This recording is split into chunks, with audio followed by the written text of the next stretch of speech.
एक निहायत ही गिरी हुई मानसिकता का मालिक कुकरमचंद गांधी, जिसे बाद में एक तथाकथित मुल्ला प्रस्त को कांग्रेस पार्टी ने राष्ट्रपिता का रुतबा दिया। उस कुकरमचंद गांधी ने भारत के 3 टुकड़े कर दिए। पहले तो मुसलमानों को अलग से पाकिस्तान दे दिया, और वो दिया भी 2 हिस्सों में, एक भारत की बाईं तरफ, एक दाईं तरफ, बीच में भारत को रख दिया। वो बाद में भारत की जो दाईं तरफ था वो बांग्लादेश हो गया। रहते वहां भी आज मुसलमान ही हैं, और बहुत सारा धन भी दे दिया। और फिर भी विडंबना देखें कि भारत को धर्म के आधार पर अगर बांट ही दिया था, और बंटने का मुख्य कारण था कि भारतीय और मुसलमान लोग कभी भी इकट्ठे नहीं रह सकते, क्योंकि धार्मिक रूप में, सामाजिक रूप में इनमें बहुत अंतर है। मुसलमान हैं गाय को खाने वाले, भारतीय हैं गाय को पूजने वाले, तो इकट्ठे कैसे रह सकते थे? मुसलमान हैं जिहादी और भारतीय हैं काफिर, और जिहादियों को धार्मिक रूप में आदेश है। याद रखें कि कुरान में खुदा का उपदेश नहीं है जैसे गीता में भगवान का उपदेश है। कुरान में खुदा का आदेश है, यानी हुक्म है। क्या हुक्म है? कि हे जिहादियों, काफिर जहां भी मिले, या तो उन्हें मुसलमान बना लो या उनका कत्ल कर दो। तो हर बात में बहुत अंतर है, यानी ले देकर मुस्लिम लोग जितने भी काफिर हैं उनके कट्टर दुश्मन हैं, और सदियों से वो काफिरों का कत्लेआम करते चले आ रहे हैं। मुसलमान भारत के मूल निवासी नहीं है, सारी दुनिया जानती है। जे अरब से आए, इधर उधर से भटकते हुए आए, भारत को इन्होंने गुलाम बनाया अपना। पूरे भारत को तो नहीं बना पाए, मगर जितना भी बनाया वहां कत्लेआम बहुत किया। भारतीयों के मंदिर तोड़े, लूटा, भारतीयों की बहू बेटियों को बेपत किया, बच्चों तक को नहीं जे छोड़ते। और ऐसा जे एक गंदा धर्म ही कहेंगे ये जो मुस्लिम धर्म है, जो छोटी छोटी बच्चियों को भी अपनी काम वासना का शिकार बनाने वाले लोगों का धर्म है। अपनी सगी बहन से ये शादी कर लेते हैं, उसको भी नहीं छोड़ते। बाकी तो चाची, बुआ, मौसी है, उनकी बेटियों को तो छोड़ना ही है। 4 शादी जायज है इनके धर्म में। 72 हूरों का सपना लेकर जो जीते हैं, पूरी धरती को जो एक परीक्षा केंद्र मानते हैं, और मानते हैं कि जन्नत कहीं और है जहां तो हम पेपर देने आते हैं। यानी हर मुसलमान के लिए एक काफिर का कत्ल करना जरूरी है ताकि वो गाजी बन सके। तो ऐसे गंदी मानसिकता के लोगों को भारत में रहने के लिए बहुत समय मिला। फिर उन्होंने मांग उठाई कि हमें अलग से ना पाकिस्तान बनाना है। वो पाकिस्तान नहीं है, ना पाकिस्तान है, क्योंकि अपवित्र कर दिया उन्होंने उस भूमि को। तो इस कुकरमचंद गांधी ने को कांग्रेस पार्टी के साथ मिलकर 1947 में भारत का बंटवारा कर दिया। चाहिए तो ये था चुन चुन कर एक एक मुल्ले को, मुसलमान को भारत से बाहर फेंक दिया जाता, क्योंकि जब बंटवारा ही हो गया धर्म के आधार पर, फिर ऐसी गंदी मानसिकता के लोगों को पवित्र भूमि, देवभूमि, तपोभूमि, विश्व मुक्त मणि भारत में रहने का कारण बचता भी क्या था, और क्यों रहने दिया जाता? एक एक मुल्ले को बाहर निकाल देते, वो अपने ना पाकिस्तान में कुछ भी करते, कैसे भी रहते, सदा के लिए भारतीयों का इन सूरों से छुटकारा हो जाता। मगर कुकरमचंद गांधी और उसकी मंडली ने ये जो सेकुलर भारतीय गद्दार, सेकुलर भारतीय गद्दार भारतीय, ज्यादातर हिंदू लोग ही होते हैं ऐसे, जिनको गुलामी में रहने की आदत पड़ी हुई है। वो चाहते हैं कि हम सदा गुलाम ही रहें, मुल्लों के पैरों में ही पड़े रहें, तुष्टीकरण के खेल को अंजाम देते हुए मुल्लों को फिर भारत में रहने दे दिया। रहने ही नहीं दिया, 70 साल देश के आजाद होने के बाद को कांग्रेस पार्टी जो है उसने मुल्लों को, मुसलमानों को इतनी ताकतें दे दी, सियासी रूप में कानून बना दिए कि हैरानी होती है कि भारतीयों ने इस को कांग्रेस पार्टी को 70 साल झेला कैसे। मुस्लिम पर्सनल लॉ बोर्ड बना दिया, वक्फ बोर्ड बना दिया, 370 धारा लगा दी कश्मीर में। आप देखें कि कश्मीर में पाकिस्तान से आकर तो लोग रह सकते थे, भारत से जाकर और स्टेटों से जाकर नहीं रह सकते थे। वहां का संविधान अलग, वहां का झंडा अलग, और ऐसा कुछ चलने लग गया भारत में। मस्जिदों को सरकारी फंड मिलने लगा, जो मुल्ला मौलवी हज पर जाते थे उनको पैसा मिलने लगा, और जो इनकी जहां मस्जिदें हैं और मदरसे हैं, मदरसों को पढ़ाने वालों को 50,000, 80,000, लाख, 1.5 लाख, 2-2 लाख तक सैलरी दी जाने लगी। वहां पढ़ाया क्या जाता है मदरसों में, जो मुल्लों के गंदी पैदाइश जो बच्चे होते हैं उनको क्या पढ़ाया जाता है कि गजवा हिंद कैसे लाना है भारत में, काफिरों को कैसे मारना है, और जो हिंदू लोगों को ऑर्डर कर दिया कि आप कुछ नहीं बोलोगे। अगर कोई मुल्ला आकर आपको कह दे कि जो वक्फ बोर्ड का आपका मकान है उसकी हद में आता है तो आप बाहर निकल जाएंगे। और ये जो खेद के साथ कहना पड़ता है कि ये जो हिंदू लोग हैं, सदियों की गुलामी होने के बाद अब उनकी जो आगे की आगे संतानें हैं, क्योंकि जो गुलाम रहे हिंदुओं के पूर्वज वो तो कब के इस जहां से कूच करके थोड़े बहुत बचे होंगे। इनकी जो आगे संतानें भी हैं, अब उनका डीएनए भी अपने पूर्वजों जैसा ही है। जो शरेआम जेएनयू, जवाहरलाल नेहरू यूनिवर्सिटी में हिंदुओं की संतानें हैं, जो जय नारे लगाते हैं कि भारत तेरे टुकड़े होंगे इंशाअल्लाह इंशाअल्लाह, अफजल तेरे कातिल अभी जिंदा हैं, इस बात पर हम शर्मिंदा हैं, वगैरह वगैरह ऐसे नारे लगाते हैं। भारत को टुकड़े टुकड़े करने के सपने देखते हैं। कौन है? जो हिंदू हैं, जो मुल्लों के साथ मिले हुए हैं, तुष्टीकरण का वो ड्रामा करते हैं, जो सेकुलर हैं, कहते हैं गंगा जमुनी तहजीब निभाने वाले, हिंदू मुस्लिम भाई भाई कहने वाले, मुसलमानों को भारत में रखने का समर्थन करने वाले। अगर आज भारत में 40 करोड़ मुसलमान हैं तो 100 करोड़ में 90 करोड़ ऐसे हिंदू हैं जिनको भारत की कुछ भी पड़ी नहीं हुई। ये फिर से चाहे गुलाम हो जाए, इनकी बहू बेटियों को ये मुल्ले उठा कर ले जाए, उनका बलात्कार कर दें, उनका कत्ल कर दें, कुछ भी करें, भारत के चाहे टुकड़े हो जाए, जो भरपूर मुल्लों का साथ देंगे। ये ऐसी कौम है। और मात्र 100 करोड़ हिंदुओं में 10 करोड़ मुश्किल से ऐसे हिंदू होंगे, 10 करोड़ में भी हिंदू होंगे। 10 करोड़ में जो 5 करोड़ हैं वो मुसलमानों का सपोर्ट तो नहीं करते, मगर उसका विरोध भी नहीं करते। 5 करोड़ तो लगभग 10 करोड़ में ऐसे हैं, सपोर्ट नहीं करते मुल्लों की, विरोध भी नहीं करते। तो लगभग जो 5 करोड़ हिंदू हैं उनमें 4 करोड़ के करीब, 3 या 4 करोड़ के करीब मुल्लों का विरोध तो करते हैं, मगर सोशल साइड पर मैदान में नहीं आते। सोशल साइट पर मुल्लों को गालियां निकाल देंगे। और जो मुल्लों का विरोध करने वाले मात्र 1.5 या 2 करोड़ जो हिंदू हैं, सोशल साइट पर उनको शाबाशी दे देते हैं, उनका सपोर्ट करते हैं, मगर सोशल साइट पर मैदान में नहीं आते। ले देकर 1 या 1.5 करोड़ हिंदू हैं जो सच्चे भारतीय माता के पुत्र हैं, सच्चे भारतीय हैं, वो मैदान में आ गए हैं।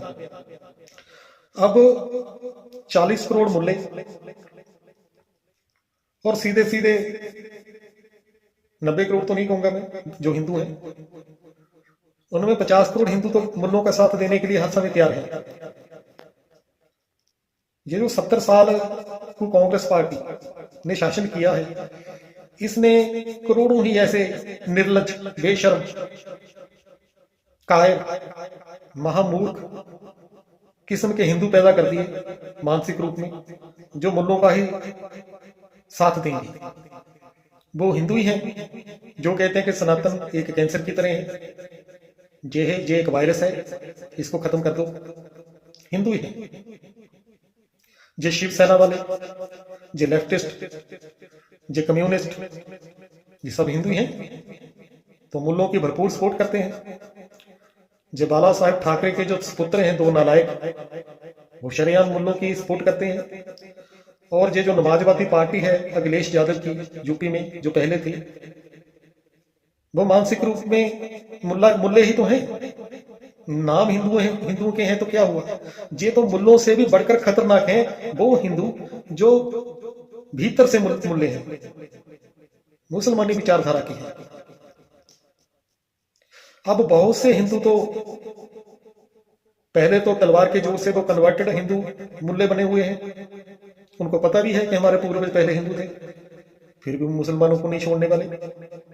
मुख्य धारा में घर वापसी कहते हैं ना, वो नहीं करेंगे। कुछ बचे हैं वो ईसाई बन गए हैं, ईसाई धर्म को अपना रहे हैं, हालेलुया हालेलुया के नारे लगाते, जयकारे लगाते, आपको चर्चों में मिल जाएंगे।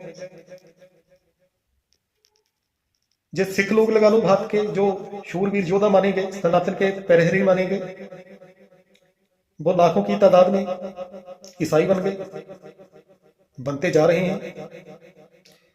तो ले देकर मुल्लों का एक ही सपना है, गजवा हिंद, क्योंकि उनका पैगंबर जो मोहम्मद था उसका ये सपना था कि भारत में मुसलमान राज्य कायम हो, और एक दिन वो ये कार्य करने का सपना लेकर ही आगे बढ़ रहे हैं मुल्ले। तो बात की जाए कि इतनी बड़ी साजिशें भारत में 70 साल चली और इतनी गहरी साजिशों ने इतनी गहरी जड़ें बना ली है भारत में कि आम भारतीय सोया पड़ा है, उसको पता ही नहीं है कि भारत किस नर्क की ओर बढ़ चुका है, किस आग की तरफ जा रहा है, और भारत का हाल क्या होने वाला है। वो हिंदू समाज या भारतीय समाज जो आज भारतीय जनता पार्टी को पानी पी पी कर कोसता है कि इसने हिंदू मुस्लिम लगा रखा है, भारत में दंगे करवा रही है ये पार्टी। इन मूर्खों को ये पता नहीं लगता कि इन मुल्लों ने, कठमुल्लों ने बांग्लादेश में, अमेरिका में, इंग्लैंड में, फ्रांस में, ऑस्ट्रेलिया में क्या कोहराम मचा रखा है। वहां तो बीजेपी पार्टी नहीं है भाई। आपको अभी तक मुसलमानों की मानसिकता का पता नहीं चला जो बीजेपी को गाली निकालते हैं। अरे भगवान का शुक्र करो कि 2014 में मोदी जी के हाथ में भारतीय जनता पार्टी की सत्ता आ गई, सरकार आ गई भारत में, और मोदी जी के हाथ में बीजेपी की बागडोर आ गई, वो प्रधानमंत्री बन गए। शुक्र करो जिस भी भगवान को आप मानते हो। बलिहारी गुरु अपने दिहाड़ी सतबार, एक दिन में 100 बार बलिहारे जाओ जिस भी आप अपने गुरु को मानते हो। ये शुक्र है कि मोदी जी देश के प्रधानमंत्री हैं। इन्होंने भारत को एहसास करवाया है कि आपका एक ही धर्म है, वो है सत्य सनातन धर्म। हिंदुओं जागो, सोए पड़े हुआ, मोदी ने एहसास करवाया है। बहुत से सिख लोग जागृत हुए हैं। ये हिंदू और सिखों के बीच जो नफरत की लाइन खींची थी वो कांग्रेस पार्टी ने खींच दी थी। 1984 में अमृतसर हरमंदिर साहब पर कांग्रेस ने अटैक कर दिया था। सिखों को दिल्ली में गलों में टायर डाल डाल कर जलते हुए मारा गया था, जिस सब को कांग्रेस पार्टी की देन है। दंगे पर दंगे हुए हैं भारत में। 1975 में इमरजेंसी लगा दी थी इंदिरा गांधी ने, जीते जी। हजारों बार संविधान में फेरबदल किया गया कांग्रेस पार्टी के रहते हुए। खरबों रुपए के घोटाले हुए। अरे क्या नहीं हुआ। अगर मोदी जी अब भी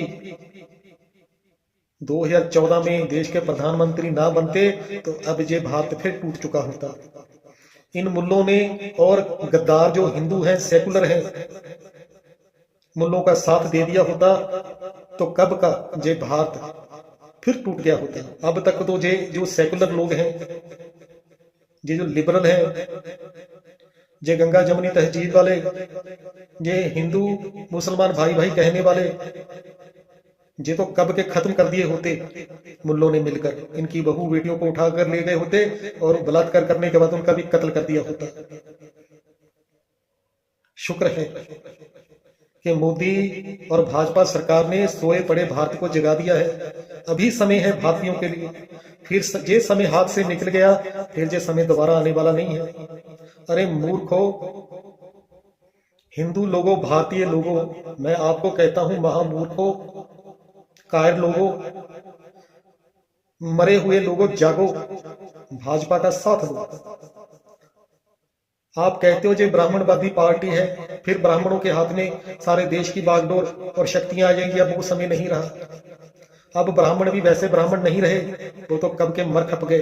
अब उनकी आगे जो पढ़े लिखी संतानें हैं वो वैसी नहीं है जैसे उनके पूर्वज पहले ब्राह्मण हुआ करते थे, जो भेदभाव किया करते थे, जो पखंड फैलाते थे। अब वो समय नहीं रहा। अब वो जात पात का इतना कुछ चक्कर भारत में नहीं रहा।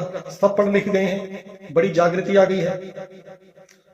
अब जो दलित समाज है भारत में वो बुरी तरह से भटका हुआ है। उनके नेताओं ने जातिगत सियासत करके उनको हिंदुओं के बरखिलाफ बुरी तरह भड़का दिया है।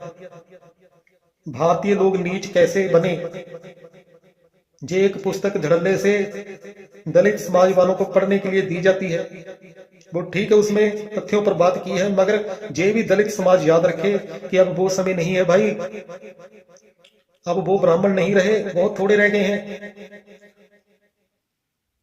अब समझ आने लगी है सबको कि ब्राह्मण तो एक वर्ण था और वर्ण है और वर्ण ही रहेगा। ब्राह्मण, क्षत्रिय, वैश्य और शूद्र। मैं दलित समाज वालों को कहना चाहता हूं, अगर आप ब्रह्म की विद्या हासिल करते हैं, ब्रह्म के ज्ञान के अनुसार रमण करते हैं, तो आप भी ब्राह्मण बन सकते हैं, क्षत्रिय बन सकते हैं पढ़ लिख कर। अब फिर से वही सत्या का राज्य आने वाला है, राम राज्य आने वाला है। मैं दलित समाज को कहना चाहता हूं, अरे भाई, ये हिंदू भाई भी आपके ही भाई हैं। आपके पूर्वजों के जो पूर्वज थे वो सगे थे, एक ही खानदान से थे, एक ही माता पिता की संतान थे। ये तो सदियों बाद जैसे जैसे आबादी बढ़ती गई, विचारधारा भिन्न होती गई, द्वैतवाद फैलता गया, हम सत्य से टूटते गए। पहले भारत में 4 वर्ण होते थे, जाति नहीं होती थी। ये वर्ण ही फिर जातिगत हो गए। अरे एक पिता एक की हम बारिक, हम सब एक ही भगवान भगवती की संतान हैं। अब सत्य सबके सामने आने लगा है। मेरे भाइयों, मेरे दलित बहन भाइयों, जो सब देवी देवते आपके पूर्वज ही थे, जिनको आप गालियां निकालते रहते हैं। ये जो चंद्रशेखर रावण जैसे दुराचारी और अज्ञानी आपके नेता हैं, जिनको आप अपना मार्गदर्शक माने बैठे हो, ये बिल्कुल ही गिरी हुई मानसिकता के धारणी हैं। जिस इंसान ने अपने नाम के पीछे रावण लगा रखा है, वो खुद ही सोच ले कि उसकी मानसिकता कैसी है, कितनी दूषित है, कितनी गिरी हुई है। ये भी मुल्लों की सपोर्ट करने वाला है। अरे दलित भाई बहनों, आप दलित नहीं हैं, आप श्रेष्ठ इंसान हैं, भारत माता के सच्चे सपूत हैं। आप भी हिंदू ब्राह्मणों जैसे ही है, वही है। ये दलित दलित शब्द लगाकर खुद ही अपनी मानसिकता को आप गिराए रखते हैं। तो मैं भारत सरकार से कहना चाहता हूं, ऐसे शब्द अब संविधान से निकाल दें, वर्ण व्यवस्था कायम करें, मनुस्मृति का जो मूल स्वरूप है उसको प्रचारित करें। मनुस्मृति ने विलियम हंटर, लॉर्ड मैकाले ने विलियम हंटर कमीशन बनाकर उसका स्वरूप बिगाड़ दिया। मैं दावे के साथ कहता हूं अपने दलित समाज को, अगर आप मनुस्मृति के मूल स्वरूप को पढ़ लेंगे तो मानेंगे आप कि इसके जैसा जो समाज की व्यवस्था का शास्त्र दुनिया में कहीं और नहीं है। जो मूल स्वरूप है मनुस्मृति का, उसमें कहीं भी आपको नीचा नहीं दिखाया गया। उसमें तो ये लिखा है कि अगर कोई शूद्र पढ़ लिख जाता है, उसको पढ़ने का पूरा अधिकार है, वो ब्रह्म की विद्या अगर हासिल करता है तो ब्राह्मण बन जाता है। तो ये जो हमारे धर्मशास्त्र थे, इनको बिगाड़ा गया, मिलावट की गई। ये जो मैकाले जैसे अंग्रेज थे, Lord Macaulay, William Hunter, Max Muller, तो लॉर्ड मेकाले ने क्या कहा था अपने पत्र में, पत्नी को लिखा था कि मैंने वो कार्य कर दिया है, भारतीय पुरातन सब धर्मशास्त्रों में इतनी ज्यादा मिलावट कर दी है कि भारतीय कभी भी अब उठ नहीं पाएंगे, सदा के लिए गुलाम रहेंगे। मैंने संस्कृति के श्लोक बिगाड़ दिए, नए श्लोक घड़ के इनके शास्त्रों में डाल दिए। और आपको पता है कि नालंदा यूनिवर्सिटी, नालंदा और तक्षशिला यूनिवर्सिटी, जहां मुगलों ने आग लगा दी थी, लाखों की तादाद में कई महीने हमारे मूल जो धर्म ग्रंथ थे वो जलकर खाक हो गए, कुछ नहीं बचा था। जो बाद में लिखे गए वो अंग्रेजों ने मुल्लों के साथ मिलकर लिखे। अरे किसी राम ने कभी भी किसी शंभूक की हत्या नहीं की, ऐसा कुछ नहीं हुआ। बहुत मिलावट कर दी, मगर हम सूर्यवंशी हैं, हम सत्या को जानते हैं, हम भारत की गौरवशाली गाथा को भी जानते हैं। हम द्विज ब्राह्मण हैं, सूर्यवंशी हैं, हमें ब्रह्म की विद्या परम ब्रह्म से मिली हुई है। हमारी दृष्टि में सब भारतीय एक हैं, कोई जाति नहीं होती। अब हल अल्लाह नूर पाया कुदरत के सब बंदे, एक नूर ते सब जग उपजिया, कौन भले कौन बंदे। कोई अच्छा नहीं कोई बुरा नहीं, सब एक ईश्वर की संतान है। मानवीय मतों ने हमें बांट दिया, ऊंच नीच बना दिया। द्वैतवाद ने मतभेद पैदा कर दिए हमारे बीच, जातियां बन गई, नफरतें बढ़ गई, दुश्मनियां पैदा हो गई, अब लड़ झगड़ रहे हैं भारतीय। मैं भारत सरकार को कहना चाहता हूं कि वैज्ञानिक आधार पर सत्या सनातन को समझें और उसकी पढ़ाई प्राइमरी स्कूल से लेकर यूनिवर्सिटी तक पढ़ाई जाए कि सत्या सनातन का विज्ञान क्या है, ब्रह्म विद्या क्या है, ब्रह्म ज्ञान क्या है, आध्यात्मिक नॉलेज किसको कहते हैं, जो असल पढ़ाई है, ताकि सारे भारतीय अपनी मूल पहचान को जानकर एक हो सकें, एक ईश्वर को जानकर एक मत हो सकें, एक सतगुरु को मान सकें, तभी हम एक हो पाएंगे। और हमारा एक ही ध्येय होना चाहिए कि सब मुल्लों को भारत से अब बाहर निकालने का समय आ गया है। समय रहते इनको भारत से बाहर निकाल दो, वरना अब लगभग इनके 56 देश हैं दुनिया में, उनमें से 20-22 देश तो पूरी तैयारी अंडरग्राउंड रूप में पर्दे के पीछे खेल चल रहा है भारत को लहू लुहान करने का। जहां गृह युद्ध लगने वाला है, सब मुल्ले एकदम से मैदान में आ जाएंगे।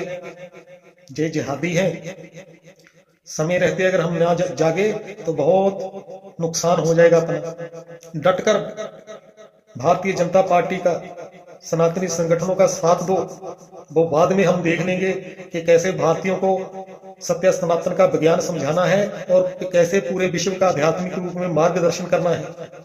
वो काम भी भारतीयों के कंधों पर है।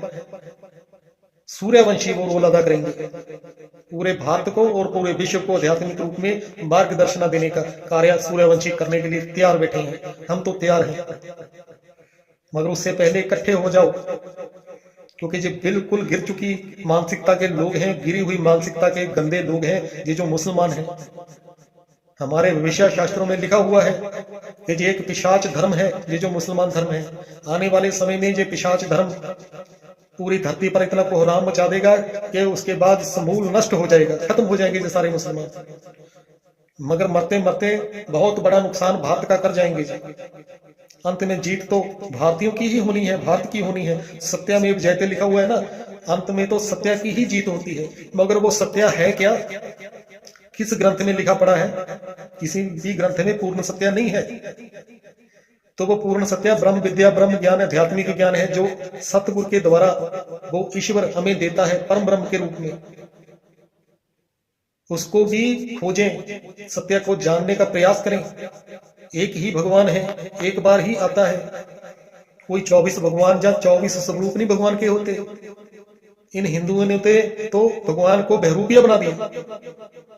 अरे हर युग में भगवान नहीं आता, कलयुग के अंतिम समय में एक बार ही आता है। ना वो सतयुग में आता है, फिर ना त्रेता में, ना द्वापर में, ना कलयुग में। कलयुग के भी अंतिम समय में आता है, जैसे वो अब आया हुआ है। हिंदुओं जागो, धार्मिक रूप में सबसे ज्यादा दुर्गति आप लोगों को ही हुई है। ना तो आप अपने धर्म को जानते हैं और अपने आप को हिंदू धर्म कहते हो, और उस धर्म के भी आप पक्के नहीं हो। आप चर्चों में माथा रगड़ते भी मिल जाते हो, आप मस्जिदों में भी मुसलमानों की दरगाहों पर भी मिल जाओगे, नदी नालों को पूजते हो, पत्थरों को पूजते हो, वृक्षों को पूजते हो। अरे एक भगवान को छोड़कर और कोई भी पूजने योग्य नहीं होता। सम्मान होना चाहिए सभी का। आप तो हर किसी को भगवान मान लेते हो। आपके लिए तो आसाराम भी भगवान का एक अवतार है, बजरंगबली भी भगवान है, परशुराम भी भगवान है, महात्मा बुद्ध भी भगवान है। बहुत ज्यादा हिंदू तो ऐसे गिरे हुए हैं वो महात्मा गांधी को भी भगवान ही माने बैठे हैं।